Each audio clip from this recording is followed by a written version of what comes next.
Olá, pessoal, tudo bem?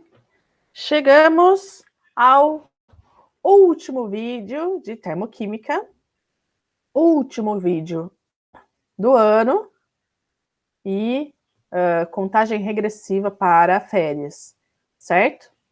Então vamos lá. Hoje nós iremos falar sobre a última forma de se calcular o ΔH de uma reação, ok? Então, encerrando a sequência de 3 vídeos que falamos sobre as 3 formas de se calcular o ΔH de uma reação, de uma equação química. Então, falamos lá de lei de Hess, falamos de entalpia de formação, e hoje nós vamos falar de entalpia de ligação, ok? Como o próprio nome já diz, a entalpia de ligação é a energia, é o calor associada a uma ligação entre 2 átomos numa molécula, ok? Então, a entalpia de ligação ela é definida como a energia absorvida no rompimento, isso daqui é definição, ok? Energia absorvida no rompimento de 1 mol de ligações entre 2 átomos, supondo-se substâncias no estado gasoso, no estado padrão, 25 graus Celsius e 1 atm. Então, aqui, quando a gente for trabalhar com entalpia de ligação, a reação, as substâncias envolvidas na reação, elas estarão no estado gasoso, beleza? Então, o que a gente precisa ter ideia aqui? Que quando eu vou romper uma ligação, eu preciso absorver calor. E a absorção de calor, ela é um processo endotérmico. Então, o rompimento de uma ligação é um processo endotérmico, ok? Bom, se eu for falar do contrário de romper, que seria formar uma ligação. Bom, se romper uma ligação é um processo endotérmico, formar uma ligação é um processo exotérmico, é liberação de calor. Então, romper ligação precisa de absorção de calor para quebrar aquelas ligações das moléculas, e a formação de uma ligação vai liberar calor. Então, romper ligação absorve calor, portanto, é um processo endotérmico. Formar ligação libera calor, portanto, é um processo exotérmico. Ok? Então, aqui a gente tem exemplo, né? A molécula de H2, então eu quebrando a ligação entre os 2 átomos de hidrogênio, formando 2 átomos de hidrogênio. Então, absorve 104,2 quilocalorias. Então, o ΔH é mais 104,2 quilocalorias, porque eu estou quebrando ligação. Se eu for pensar no processo contrário, eu tenho 2 átomos de hidrogênio formando a molécula de H2, estou formando a ligação entre os hidrogênios, eu preciso liberar o calor, no caso que eles absorveram aqui nesse processo de cima, ok? Então, forma a ligação, meu processo é exotérmico. Se eu for pensar numa reação química, onde é que acontece o rompimento de ligações? Onde é que acontece formação de ligações? Então, se a gente for pensar numa reação, para uma reação química acontecer, os reagentes terão suas ligações rompidas, quebradas, para a formação dos produtos. Para formar produtos, é necessário que haja a formação de novas ligações, ok? Então, guardar essa informação aqui, que no exercício a gente vai juntar tudo isso, tá? O que a gente fez para calcular o ΔH com a entalpia de formação, né, que a gente viu semana passada, onde eu tinha a entalpia de formação de cada substância e eu tinha que chegar num valor dos reagentes e num valor para os produtos, aqui vai trabalhar mais ou menos do mesmo jeito. Só que ao invés de eu ter a entalpia de uma substância, eu tenho a entalpia ligada a uma ligação. Então, normalmente aqui eu tenho que pegar minha molécula e abrir a minha molécula e saber todas as ligações que eu tenho ali para eu conseguir contabilizar, somar o valor das entalpias, tá? Vou chegar num valor único para os reagentes e vou chegar em um valor único para os produtos. E daí que eu lembro dessa situação, ó. Rompimento de ligação é um processo endotérmico. Onde é que houve o rompimento de ligação? Nos reagentes.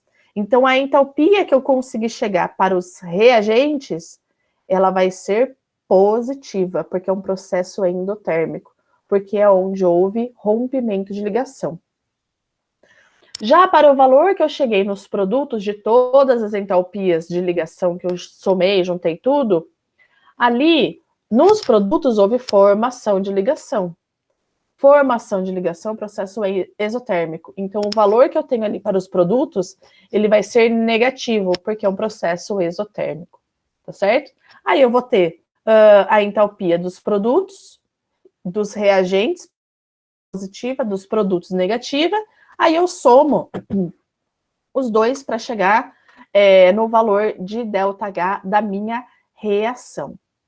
Ok? Então, aqui, quando a gente trabalhar com entalpia de ligação, primeiro, né, os dados, as informações, o exercício vai me dar a informação das entalpias de ligação entre os átomos, que eu preciso usar para determinada reação que for dada, tá?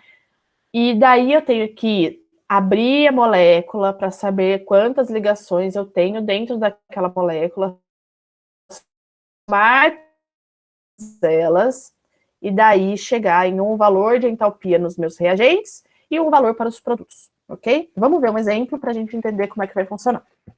Então, olha só, aqui os meus dados. Quando eu falo, então, de entalpia de ligação, as informações vão vir desse jeito aqui. Então, ele vai me dar qual ligação ele está me dando de informação e o valor da entalpia na frente. Tá? Então, ligação entre hidrogênios, 436. Valor entre dois cloros, 243. Valor da entalpia de ligação entre hidrogênio e cloro, 432. Esses valores, eles nunca vão ter esse sinal nem de positivo nem de negativo, tá? Porque você tem que fazer aquela análise no final, se é produto ou se é reagente, se quebrou ou se formou ligação, tá? Então, os valores de entalpia de ligação, eles nunca vão ter sinal indicando se é endotérmico ou exotérmico. Você que vai ter que chegar nessa conclusão no final. Então, vamos lá. Pode-se estimar que o ΔH da reação representada abaixo é igual a quanto? Então, aqui eu tenho H2 mais Cl2 formando 2HCl. Então, o que a gente tem? A questão de abrir a molécula. Ó, o H2 é um hidrogênio ligado com outro hidrogênio. O Cl2 é o cloro ligado com outro cloro.